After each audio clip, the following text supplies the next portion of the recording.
All right, Rabbosai, good morning. Let us begin. So we are going to, first of all, let us begin by thanking our sponsors. To thank our Talmud Torah sponsors for the month of Teves, to thank Yoel Sara Kelman for dedicating all of the shiurim and drashos this month in honor of the birth of their daughter, Oriya Tahel, and in the hope that in the merit of this bracha, that all of the couples davening for children will have their tefilos answered bekarov. To thank Teri Czinn for dedicating all the shiurim and drashos this month in honor of their grandchildren, Adin, Tzvi, and Naftali, Moshe. And to thank Shirley Elbaum Family for dedicating all of the shiurim and drashos this month, the commemoration of the yahrzeit of Gerald Elbaum, Yaakov Kopel, R Avraham Menachem. We hope that in the merit of our Talmud Torah, the neshamas will have an aliyah and the families a nechama. And also with that, let us begin. We have a really beautiful daf ahead of us today. Today's daf is Yud Ches. We are picking up on Yud Zayin Amud Beis 17b, and also we're picking up about 28 lines up from the bottom. So I know. So I'll say the easiest way to measure. I didn't even want to say the number. Instead, I wanted to say, you see where Tosfos V'David is on the right side? Right across from there, 3 lines up. Sounds so much better. Right? So remember again, yesterday, but we'll say it goes quickly. So yesterday we began the really fascinating sugya of the creation and the ordering of Shmona Esrei. Right? How Shmona Esrei was put together by, we're going to discuss, the Gemara told us there are two groups. Well, one individual, one group, Shimon HaPakuli, and then the member of the Anshe Knesset Hagdola. So ultimately, again, we'll see exactly who did what. But Lamaisa, I shouldn't say Anshe Knesset, I should say Me'eve Esrim Zekanim, 120 elders. So we're now going through the order of the Shmona Esrei. So we left off with Uma Ra'u Lomar Bina Achar Kiddusha. Why is it that we say Atachonin La'adam Das after Kiddusha, after Atakadosh? Actually, you know what, if you want, by the way, feel free to open the siddur as we're going through this also. This way you'll be able to see the order of the brachos in Shmona Esrei. You don't have to. I'm going to keep it open just that way we'll know where we're up to. So why is it that we say Atachoni la'adam das after Atakadosh? Shne'emar v'kdishu es kadosh Yaakov es Elokei Yisrael yaritzu, because the pasuk speaks about sanctifying the God of Israel. V'samechlei v'yedu Toei Ruach Bina. And then the pasuk says afterwards, those Toei Ruach who have those who make the mistake of the spirit or mistaken spirit will come to Bina, will come to knowledge. So we see the juxtaposition between Kedusha and Bina. Ultimately, again, between holiness and between knowledge. Uma ra'u lomar tshuva achar Bina. So we'll say, why is, remember again, after Atachoni la'adam das, we have Hashivenu Avinu L'Sarasecha, which is what we call the bracha of tshuva. So why does the bracha of repentance come after Bina? Dichsev Ulevavo Yavin V'Shav V'Rapelo. Because the pasuk says literally, the heart will understand V'Shav, and ultimately it'll do tshuva. Once I understand, ultimately I'll do tshuva V'Rapelo. And then I will say, then it says, and it will be healed. If that's the case, Ihachi Lema Refua Basra the tshuva. Then shouldn't the bracha of Rifa'inu come after Hashivenu? But in fact, Rifa'inu is not till a couple of brachas later, to which the Gemara says, Lo sachadait chedichsiv v'yashov el Hashem v'yirachamehu ve'el elokinu ki yarbe l'sloach. No, because the pasuk says, you will return to Hashem, He will have compassion, and to God that He will forgive. So you see that forgiveness comes after tshuva. That's why we have Hashivenu Avinu L'Sarasecha, which is tshuva, and then right afterwards there's what? Slach lanu Avinu Ki Chatanu, which is forgiveness. So the Gemara says, but 1 second, so I have 2 different psukim. One that seems to link tshuva to refuah, and one that links tshuva to forgiveness. My chaz is the samchisaha samichaha. So why do you choose to go ahead and place emphasis on the pasuk that links tshuva to slicha and not tshuva to refuah? I'll tell you why. Ksiv krachrina, because there's another pasuk. What's the other pasuk? Hasolech l'chol avonaychi, harofe l'chol tachluaychi, hagoel mishachas chayechis. L'meimra, so therefore, also the memra the geula urufua basar slichahi. So I'm sorry. So therefore, again, the second pasuk that we have ultimately links the slicha to refuah. So ultimately telling us that refuah really comes after slicha. To which the Gemara says, "Memra here, the geula refuah basar slicha." Are you telling me then that both geula and refuah come after slicha, which Rabbi says is the order that we have. So the Gemara says, v'haksiv v'shav v'rape lo. But yet we have another pasuk that says, v'shav, you'll do tshuva, v'rape, and Hashem will heal you, which once again seems to juxtapose healing to tshuva, in which case, why doesn't? Right? There should be ashivenu and then refuah, to which the Gemara says, hahu lav refuah t'tachluim hi el refuah d'slichi. That refuah, that healing, interestingly enough, is not physical healing, it's spiritual healing. And therefore, ultimately, again, we sustain the order of hashivenu, which is tshuva, tislach lanu. So far, again, we have avos, we have gvuros, we have kidusha, we have bina, we have tshuva, and we have slicha. Uma ra'u lomar geula b'shviyas. So we'll say now we're up to the bracha of re'ina ba'anyenu, right, which is what we call the bracha of geula, right? Ugalenu be'her leman shmecha. So the bracha that speaks about redemption. Why do we have the bracha of geula as the seventh bracha of Shmona Esrei? Amarava mitoch shasitin ligol b'shviyas. Because Rabbi say, interestingly enough, we know that geula Mashiach is going to come in the 7th year. What the Gemara is making reference over here to is the idea that messianic redemption is part of a 7-year. There's a 7-year process. It's obviously a much longer process, but the idea being that the events leading directly up to Mashiach are a 7-year process. Mashiach actually comes in year number 7. So because Mashiach comes in year number 7, therefore we say the bracha of Geula ultimately again as the bracha number 7. The Gemara says, but 1 second. But 1 second. We said elsewhere that in the 6th year, right? In the 6th year there are kolos, loud noises of impending war. In the year number 7 there is war. And in Matzei Shvius, which I will say sounds like what? In year number 8 is when Mashiach comes. But I say this is incredible. Sometimes war is the beginning of redemption. Right? So it's a very profound idea. The war, which represents again, I guess the Pashtos, the war of Gog Magog, which is the ultimate war of good and evil, precedes the Messianic era. So the Gemara explains so beautifully that war itself, the struggle itself, is the beginning of Messianic redemption. So now we got to Re'ina Ba'anyenu. Right? So the bracha of Geula, the bracha of redemption, that's bracha number 7. Why is the bracha of Rifa'inu, which is the next bracha in Shmona Esrei, why is Rifa'inu bracha number 8? On Rabbi Acha mitoch shenasna mila b'shminis shetzricha refuah leficha kavua b'shminis. Because I say bris milah is done on the 8th day. A baby needs a refuah from the bris milah, and therefore they instituted the bracha of Rifa'inu as bracha number 8. Umar ra'olamar birchas hasharim b'tishiyas. So I will say, why do they put the bracha of Barich Aleinu? Right? Remember again, I will say now the bracha of Barich Aleinu is really the bracha of Parnasa. Right? The same Talmud livracha ves komine svasal tova. Why is that in bracha number 9? This is incredible. Amravi Alexandri kenegin mafkiye sha'arim. So I'll say this is incredible. Mafkiye sha'arim are price inflators. Right? People, I'm sure there's a more technical term for that, but people who purposely drive up prices. So this bracha, so what is fascinating? So the Gemara says this bracha corresponds to those who artificially drive up prices. Tichsev shavar zroa rasha, because the pasuk says Hashem break the neck, right? Break the neck of the rasha. And the Gemara says, who is the rasha being referred to over here?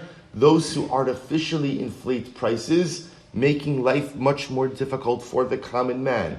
David ki amra, and when David went ahead and said this particular verse, b'teshiyas amra, he said it in the 9th capital of Tehillim. Now I'll point out over here, you may notice if you have the psukim on the margin of your Gemara, you'll see actually the citation here is from Tehillim Yud, from Tehillim chapter 10. One of the interesting things about Sefer Tehillim is there are some different versions of how the breakdowns work. So you see very clearly the Gemara had this pasuk as part of chapter 9, even though our present codification of it has it in chapter 10. Okay, we'll say, so here's what's fascinating about this. So now the Gemara says the bracha of Barich Aleinu, which is the bracha of Parnasa, is organized as bracha number 9, because this bracha is really geared towards those who artificially inflate prices.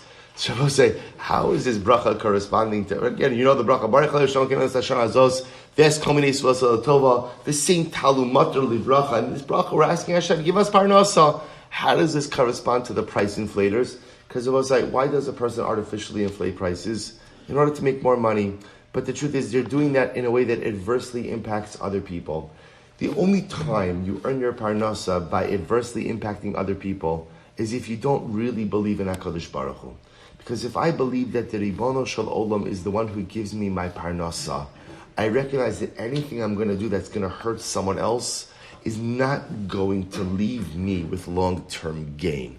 It may give me some short-term benefit, but at the end of the day, it's not long-term gain. The whole point of the bracha Baruch Aleinu is to teach me my Parnasa, my livelihood comes from Hashem. It's true, I have to put in my effort, I have to put in my yeshadlos, I can't sit at home, right? I do have to, actually, I guess today you can sit at home and earn Parnasa, right? But the idea is, right, I have to work, I have to put in my effort, but anytime that effort comes at the expense of someone else, that's not going to be helpful to me. So that's what the Gemara means when it says, so the bracha of Parnasa is bracha number 9, because David HaMelech blasted the people who artificially drive up prices in kapitel number 9 because they lack bitachon, they lack emunah, and the whole point of bracha number 9, the bracha of Parnasa, is I have to work hard, but my Parnasa, I have to believe, always comes from HaKadosh Baruch Hu. But it's also so important because sometimes when we see other people enjoy success, there's a part of us that becomes jealous.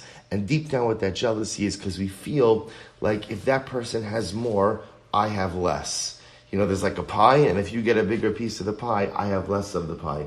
And the truth is, we recognize in the world of Parnasa, it's not like that. You have your pie, I have my pie. And Halavai, you should get all of your pie, because the more pie you get, that's just more for you. It's not less for me. It's our pies don't intersect. They're not based on each other. And that's why, again, anything I do to get ahead that stands on your shoulders, that pushes you down, that's not bracha. And at the end of the day, it's not going to endure. That's the bracha of Baruch Aleinu. Mara lo omar kibutz golios la'achar birchas hashanim. So as I remember again, the next bracha is tikah b'shofar gadol l'cheruseinu, which is the bracha ultimately again of kibutz golios, the ingathering of the exiles.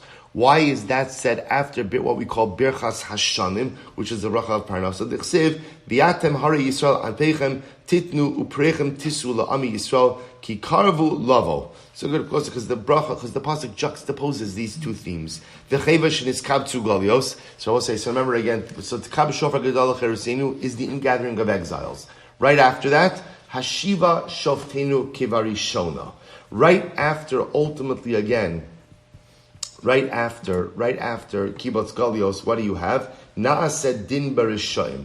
Judgment is executed ultimately against the wicked. Shneimar v'ashiva yadai alayich ve'etzrov kibar sigayich uksiv v'ashiva shoftayich kivarishona. So we'll say, so ultimately again, therefore after exile, in gathering of exiles, there's judgment against the wicked. That's hashiva shoftinu kivarishona.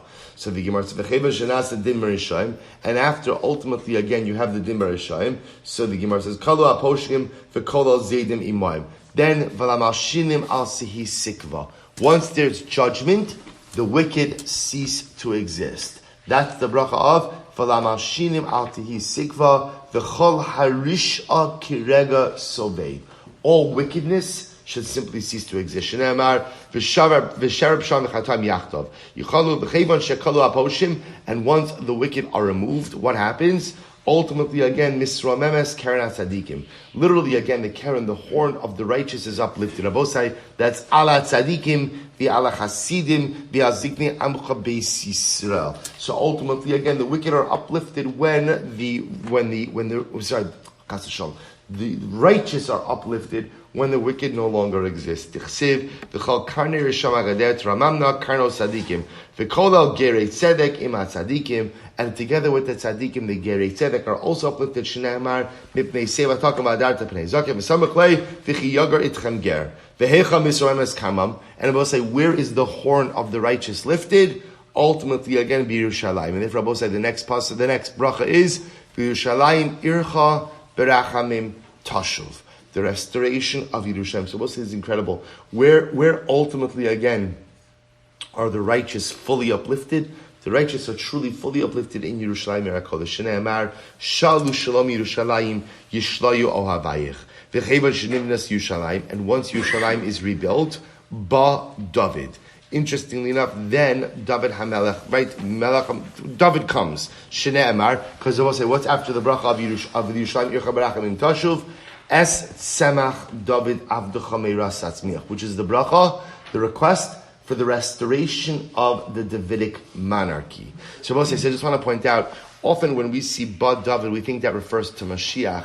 That's not what's happening over here. What this is referring to is, afterwards, Zocha to go back to Yerushalayim and rebuild the Beis HaMikdash, then we will have a restoration of the Davidic kingdom. Shnei Amar, the pasuk that was at top of Yudches, Achar Yashuva b'nei Yisrael ubikshu es Hashem Elokeim, there's David Malcolm. The Chayvan Shebad David, and once David HaMelech comes, Basa Tfila. Then ultimately again Tfila returns. Shnei Amar, V'havi osim el har kodshi, v'simachtim beveis tefilosi. So we'll say it's actually very beautiful. So remember again, what comes after Es Semach David? So Es Semach David is the restoration of Davidic monarchy. What comes next? Shema Kolenu. So we'll say it's actually quite beautiful. The Gemara says, because only once David comes, is there real tefillah? I will say, what does that mean? That where does the essence of tefillah really occur? In a rebuilt Yerushalayim under David Malka Mashiach, under Davidic kingdom. That's where real tefillah occurs. What we do now, we still daven, we have beautiful davening, but if you want to know what the essence of davening really is, the essence of davening is after this entire process that culminates in a rebuilding of the Beis HaMikdash, that has now a Davidic king at the head of the Jewish people, then Shema Kolenu Hashem Elokeinu Chus V'Rachim Aleinu. Then there's real tefillah. So beautiful. V'chevan shebasa tefillah, and once tefillah is restored, basa avoda. Remember again, what's next after that? Ritzei Hashem Elokeinu b'amcha Yisrael tefillah. Some v'sheves ha'avoda. Bring back sacrificial service. So avoda comes after there's real tefillah. Shnei Amar, Oloseim v'zivcheim l'ratzon ha'mizbechi. V'chevan shebasa avoda. And once there's real avoda in this world, remember again what comes after Ritzei? Modim anachnu lach.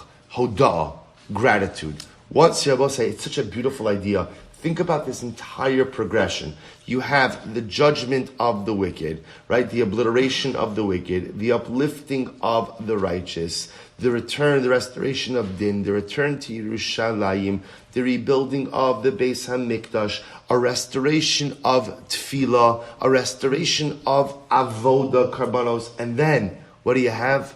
Modim. Wow. Ribono Shel Olam, thank you for everything. Thank you for everything. Shnei Amar, Zaveach Toda Yichadineni. Umar Ra'olam. So we'll say, what do you have after? What do you have after Modim? So after Modim, ultimately, again, I have, the Gemara says, Mar Ra'olam, Birchas Kohanim, Acher Hoda. I have Birchas Kohanim. Right? Birchas Kohanim. Yivrach Hashem Yisrael. Why do I have that? Tsiv, Vayisa Aaron Es Yadav Ela'am, Vayivarcheim, Vayirid Me'asos HaChatos V'Ha'ola V'Hashlamim. Because the pasuk says Aaron lifted his hands, he blessed the people, and he came down from offering his ola, his chatos, and his ola and his shlamim. But one second, that seems to put Birchas Kohanim where? Before avoda. Before avoda. So why not say Birchas Kohanim before Ritzei? We'll say first wide line. Lo sa'adaytcha dichsiv vayered me'asos achatos miksiv la'asos me'asos ksiv. So it sounds like, again, what ended up happening is he first did the karbanos, and then afterwards he gave the bracha. So why not say it immediately after avoda? Lo sachadetcha dichsiv zoveach toda. My chazis is samches aha samachai. Why do you learn out from this pasuk? Learn from the first pasuk. Mistabra avoda vehodaa chada milsihi. Because Rabbi will say this is fascinating. It would appear that avoda, which means ritzei and modim, are one unit. Avoda and hoda'ah are one unit. Rabbi say, so therefore, again, we're going to put ritzei and modim right next to each other and have birchas kohanim after modim. But I will say, if you think about that phrase, it's such a powerful phrase. Avoda v'hoda'ah chada milsihi. Then I will say, what is true avoda? So again, in the context of the Gemara, what it's saying is avoda ritzei, which speaks about a restoration of sacrificial service. 2, hoda'ah, Modin is one unit. And therefore, Birchas Kohanim comes after that. I think on a deeper life level, what is the Gemara saying? Avoda and Todah Chada Milsi. Avoda Avosai. It's real service of HaKadosh Baruch Hu. How do I know if I'm a true Oved Hashem? How do I know if at the end of the day I'm really connecting in my religious observance with the Ribono Shel Olam, and that I'm really being an Oved Hashem? Because also you know that in life, in Yiddishkeit, a person could be a behavioral Jew, which is I'm doing everything I'm supposed to do, but there's no feeling, right? I'm checking the boxes. That's a behavior. Avoda is where I'm serving HaKadosh Baruch Hu with such a profound heart, with a passion, with an energy. How do you know if your avoda is really working? How do you know if you're on the right path? Hoda'ah. Do I feel enveloped by a profound sense of gratitude for everything the Ribono Shel Olam does for me?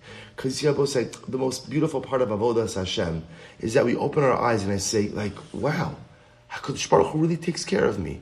And that's true, by the way, in life, when everything's going right, and it's the times when things are not going right. I still realize God has my back. HaKadosh Baruch Hu has my back. He's always with me. Avoda v'hoda chada milsihi. True avodas Hashem, or I should say, the manifestation of true avodas Hashem is when I walk around every day with a profound hodah, a profound sense of gratitude for everything the Ribono Shel Olam is fully doing for me. Such a profound statement. Both say, why is Sim Shalom after Berchas Kohanim? Shabbos say Sim Shalom is pretty self-explanatory, right? It's a bracha for peace. Why they juxtapose? D'chsiv v'samo shmiel b'nei Yisrael v'ani avarachem. Shabbos say because the pasuk says, "Place my name on b'nei Yisrael and I will bless them." So the Gemara says, so samo shmiel b'nei Yisrael is a reference to Birchas Kohanim v'ani avarachem. And what's the bracha of HaKadosh Baruch Hu? Bracha de HaKadosh Baruch Hu Shalom. Shabbos say this is so beautiful. What is the ultimate bracha of the Ribono Shel Olam? The bracha of Hashem is Shalom. The greatest bracha that Ribono Shel Olam could convey upon us is peace. Shene'emar Hashem yivarech es amo v'shalom. Hashem will bless His people. Shabbos, thinking about this, that how can HaKadosh Baruch Hu bless you with shalom? Right? You think about this for just a moment. Right? Shalom is something that a person has to choose. Right? In other words, I could choose to fight, I could choose machlokes, I could choose shalom. So I will say, it sounds like what we ask HaKadosh Baruch Hu is, you see, let's say people who often are in a state of machlokes with others, what they really lack is a sense of inner serenity. Right? What I'm asking HaKadosh Baruch Hu is, give me a sense of inner serenity so that I could have the courage to make shalom in my life. We know this. People who are always fighting with other people is because they're unhappy about something in their lives. Normal people don't fight, right? Normal people don't get into machlokes. But someone who's always in machlokes is because there's something misfiring inside of them. When we say HaKadosh Baruch Hu benches us with shalom, what I'm really asking, when I say sim shalom, place shalom, what am I asking for? What am I asking for? For Hashem to help me work out the people, the machlokes I have with people? That's not up to God, that's up to me. I'm asking Hashem, give me a sense of inner tranquility. Help me. I know I have to choose it myself, but help me reach a sense of inner tranquility. And that way, that inner tranquility could become an external tranquility. I'll have the strength to make shalom in all the pockets of machlokes in my life. So I will say, what a beautiful Gemara, no? That's Shmona Esrei. But say, I would urge you, this is the kind of Gemara that you want to chazer. Because remember, again, we daven Shmona Esrei 3 times every single day. And here, the Gemara just gave us, in a very succinct way, the entire order of Shmona Esrei and why the order is such. The order is not random. The order is profound. So it says the Gemara. So let's loop back. So I'll say, remember again, I pointed this out yesterday. The Gemara says you had 120 elders who went ahead and arranged Shmona Esrei. If that's the case, says the Gemara, Shimon HaPakuli my hizdir. What did Shimon HaPakuli do? In other words, remember we had two strange statements. First statement said Shimon HaPakuli was the one who had organized Shmona Esrei in Yavne. Then it said 120 elders, amongst them prophets, organized Shmona Esrei. See if you have 120 elders, with some of them with prophecy. What is Shimon HaPakuli doing? To which the Gemara says, you're right. My hizdir shachachom v'chazer v'sidrum. Listen, this is wild.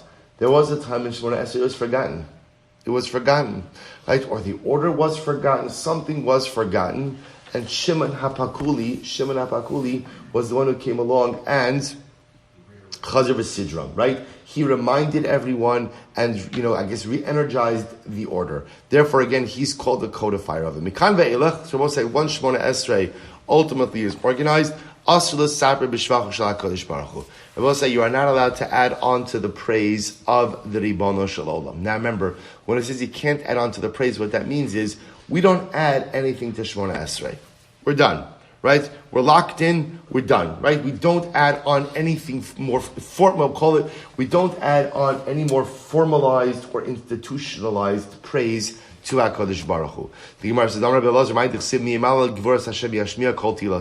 what does it mean when it says, who shall articulate the strength of HaKadosh Baruch Hu shall make heard all of his praises?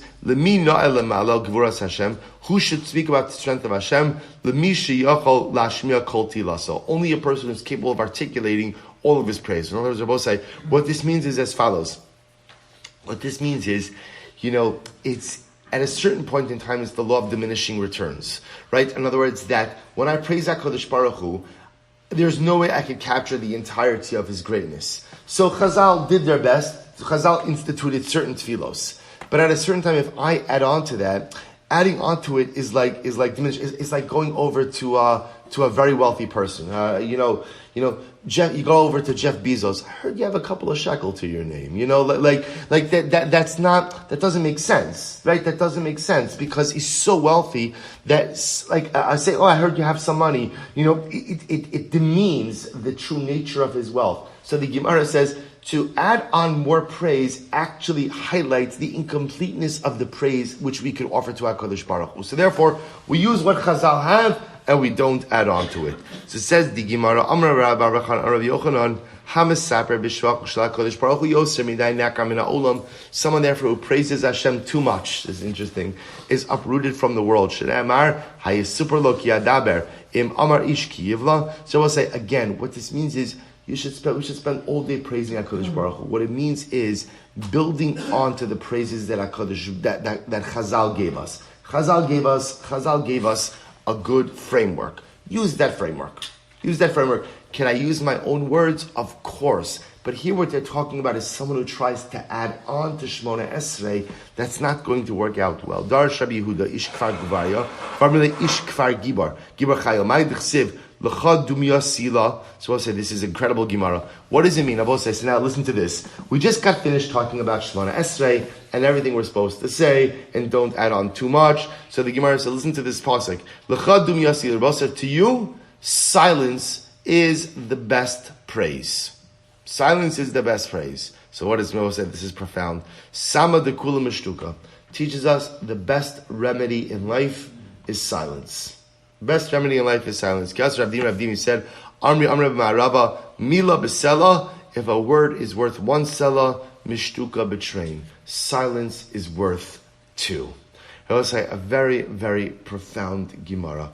Right? That sometimes the greatest thing you could say is absolutely nothing at all. And I will say, I think especially in today's day and age, when we have so many modes of communication, you see this all the time. A person fires off a tweet, a text, a WhatsApp, an email. Our communication has become so impersonalized that often we talk and we say things and we don't even measure the full impact of our words because it's so easy to communicate, right? It's so easy just to say what's on your mind immediately without having to think it through, that so often you see hurtful words, inappropriate words, false words that are often spread, and then the impact, the negative impact that it has is so difficult to dial back. So Chazal said sometimes the smartest thing I could say is absolutely nothing at all. Very profound. Kara Pezah. So we'll say back to the Gemara.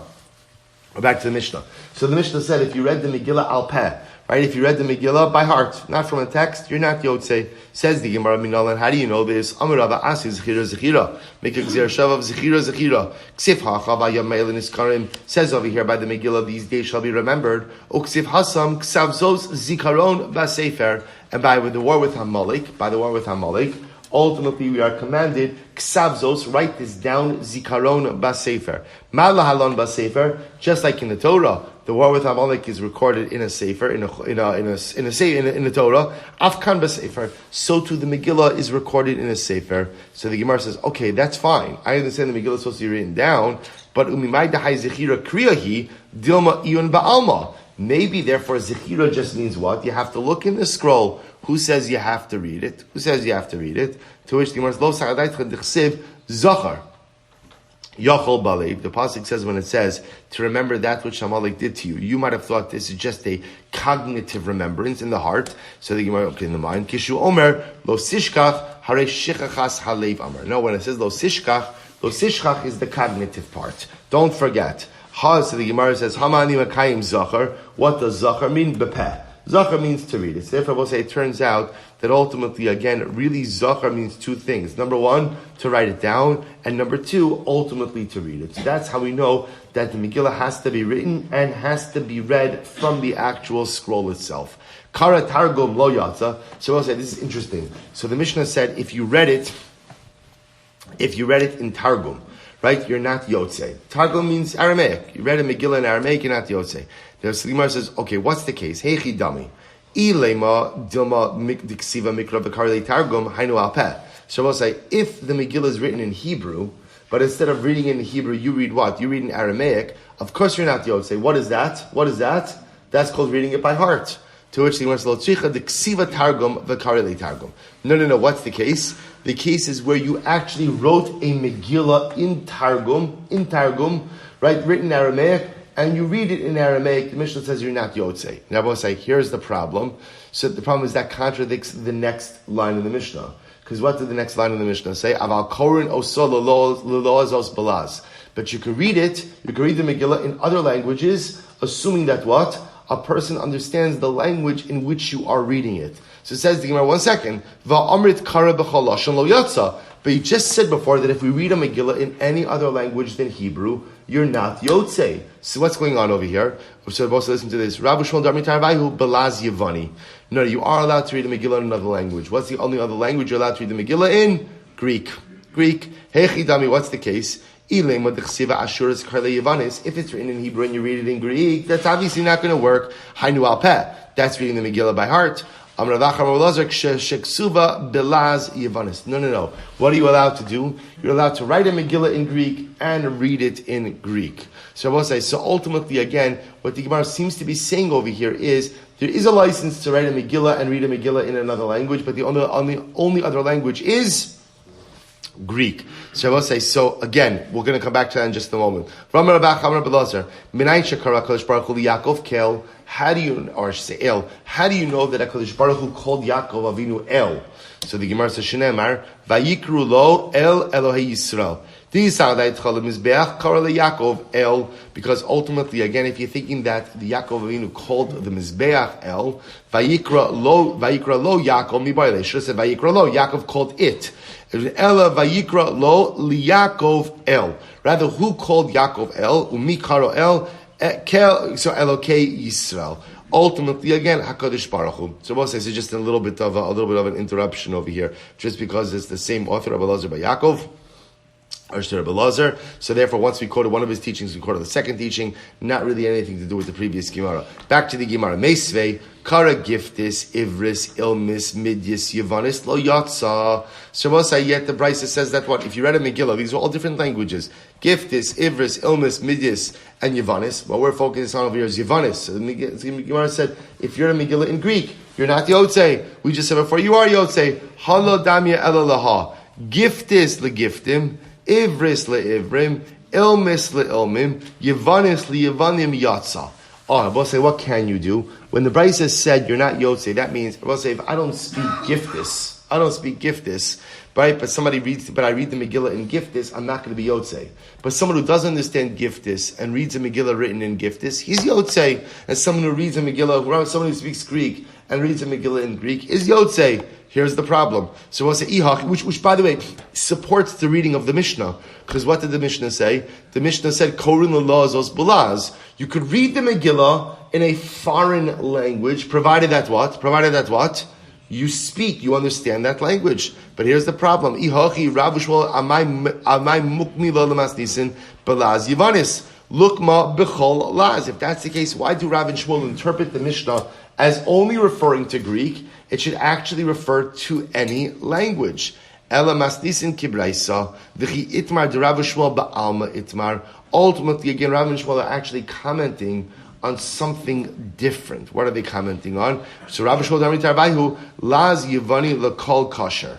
Anyone could actually read the Megillah in Greek, right? Anyone who reads the Megillah in Greek is Yotzei. So the Gemara says, I bahakatani Yevanis li Yevanim. But we said in the Brisa that ultimately, again, you could read the Megillah in Greek for Greeks in L'Kuli Alma. So the Gemara says, I'm sorry, bahakatani Yevanis li Yevanim in L'Kuli Alma lo. But I will say, once again, it sounds like you could read the Megillah in Greek for someone who speaks Greek. But for someone who does not, it does not work. So in Gudamar Rav Shimon Gamliel, Behold Rav Shimon Gamliel, both says, because that's our previous Gemara, this nine, Rav Shimon Gamliel, Omer af svarim lo itiru sheyichtavu ela Yevanis. Ultimately, Rav Shimon Gamliel holds that svarim can only be translated into one other language, and that is Yevanis. Let's remember again, this is by Talmud, the Septuagint. Rav Shimon Gamliel says, since it was already translated into Greek, that's the only foreign language you have a license to translate it into. I says the Gemara, so why don't you just say Allah Rav Shimon Gamliel? Rav Shimon Gamliel, hava amina hani mili shar svarim, hava Megillah dichsiv ba kichsavam emalo. I might have thought the license to translate other svarim into Greek is only by a Sefer Torah. But by Megillah, where it says kichsavam, it should be written as it is written. I might have thought there is no license to translate into Greek.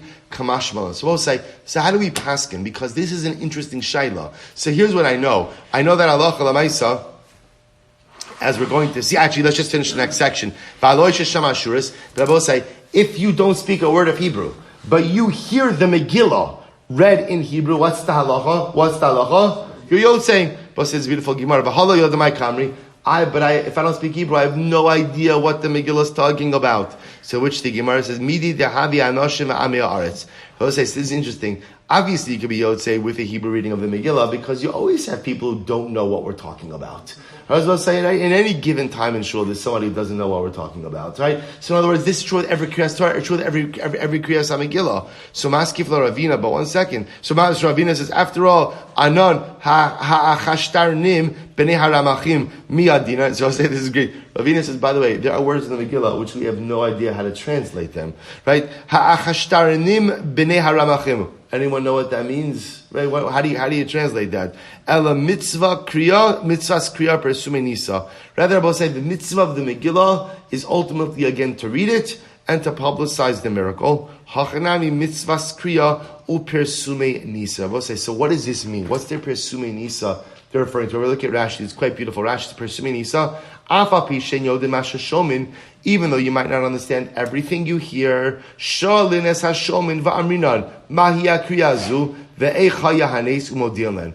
listen to this. The goal is, even if I can't understand, I have to hear every word, but even if I can't understand every word, I ask someone, tell me, what does that mean? Or tell me a little bit about the Purim story. And through the reading of the Megillah, even those who don't understand the Megillah will ask around, and will come to understand the nature of the miracle itself. That's beautiful. That's the Persuin Nisa. Even if I don't understand what it is, what we're reading, I'll ask.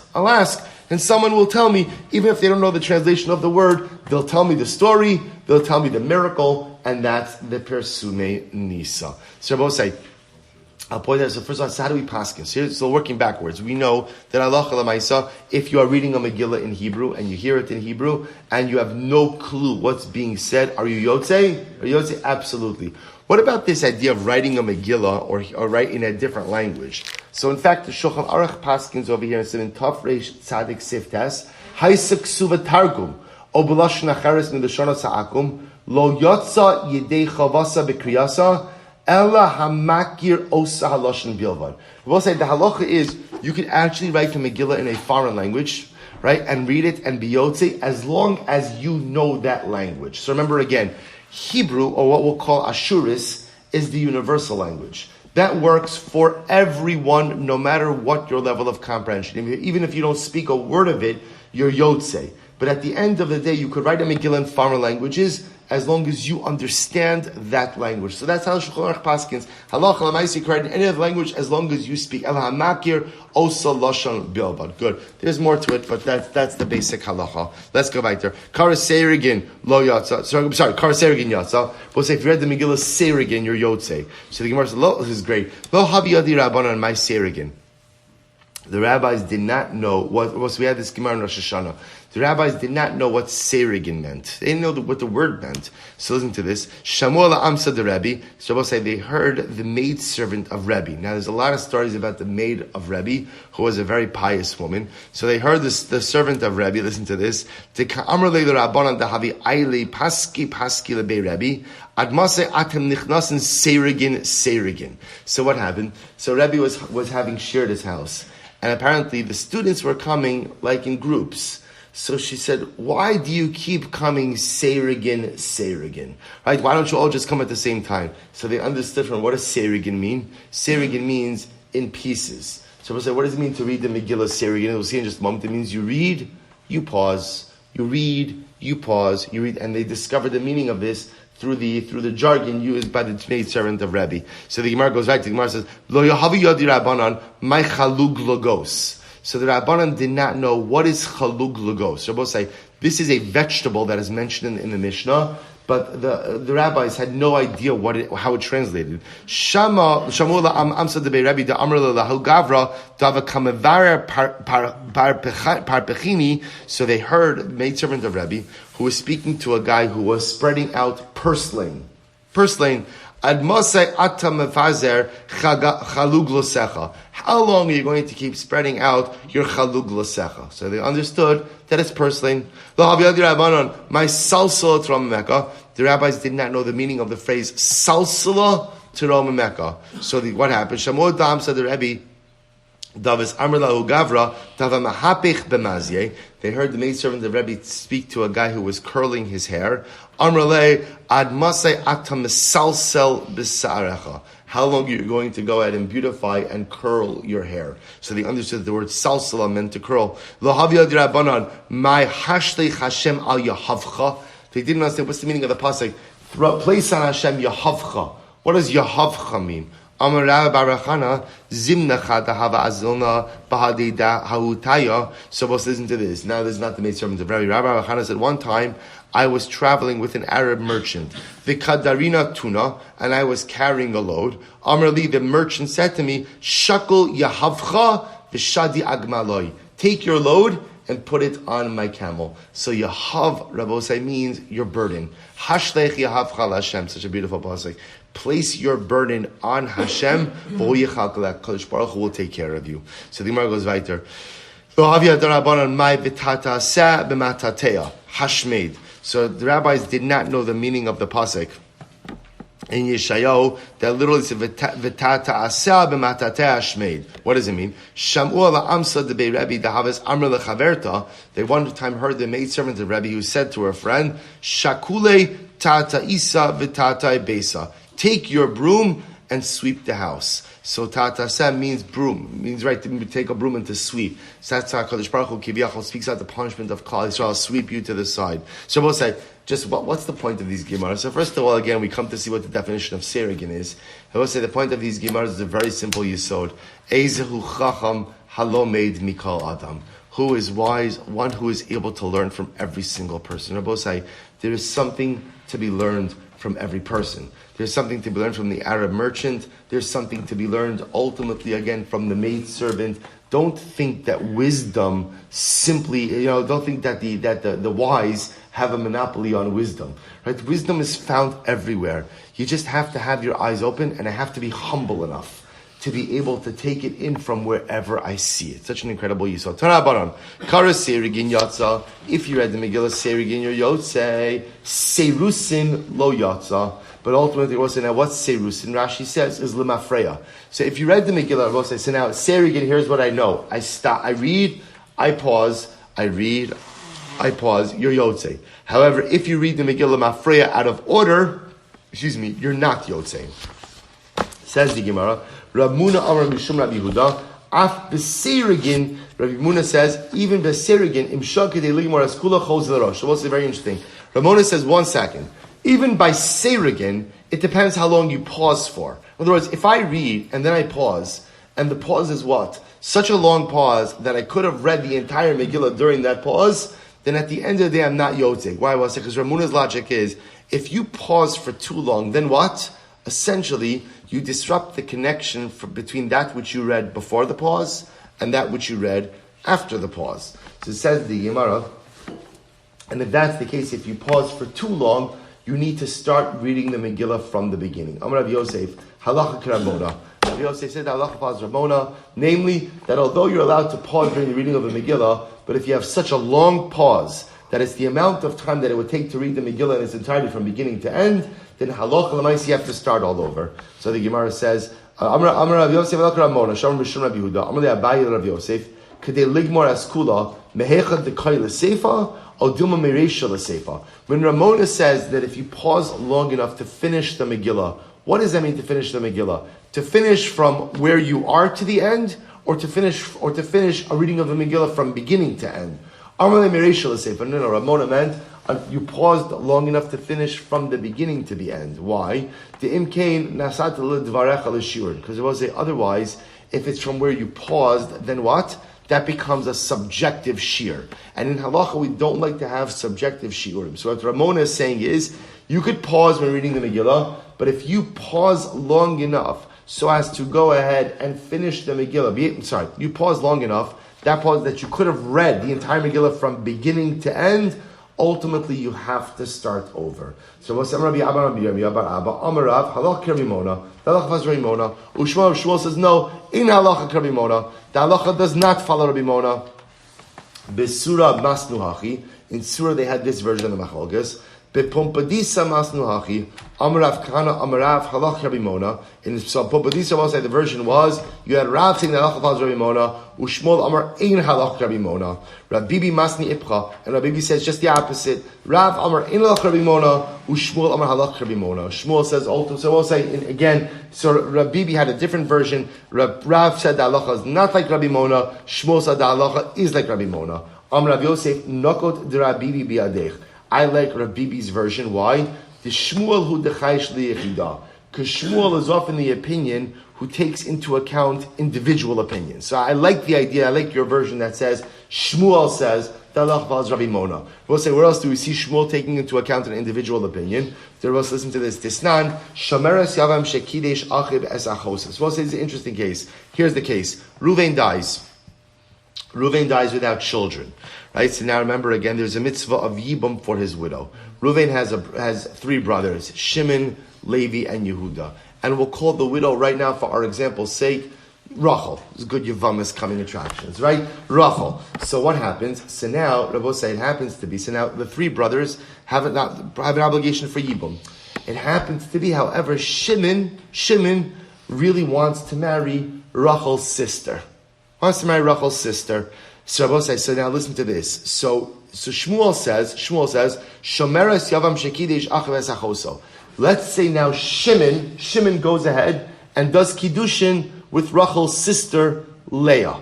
So now the Gemara says, we tell Shimon, wait to go ahead and do anything else. Why? Because ultimately, going to both say, all the surviving brothers have a connection to the Yavama. And until one of them goes in and does Yibam or Chalitza, Shimon technically also has a connection to the widow. And if he has a connection to the widow, he can't marry Rachel's sister because he can't marry two sisters. So we tell Shimon to wait. Actually, it's better if I do it with Levi because Shimon's the older brother, right? We tell Levi to wait.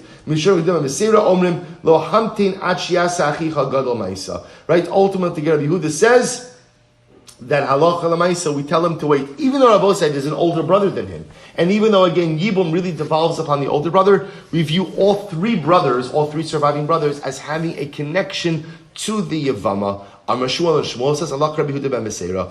Ultimately, again, Allah is Rabbi Yehuda ben Beseira. So we'll say the point over here of this discussion is, you see Shmuel siding with the singular opinion. Therefore, again, comes along Rav Yosef, and Rav Yosef says, I like Rav Bibi's version, because in Rav Bibi's version, Shmuel once again is siding with the individual opinion, Rabbi Mona, who says that Allah Kalamaisa, if you wait to finish the Megillah in its entirety, you have to start again from the beginning. We'll say, how do we pass halacha l'maisa? Because again, by the way, this could happen. A person is reading the Megillah, they get interrupted by some type of emergency, they deal with the emergency, they come back, it's been a half hour, that's long enough to go and read the entire Megillah. Right, so what do you do? So we'll say the halacha in Shulchan Aruch is same siman.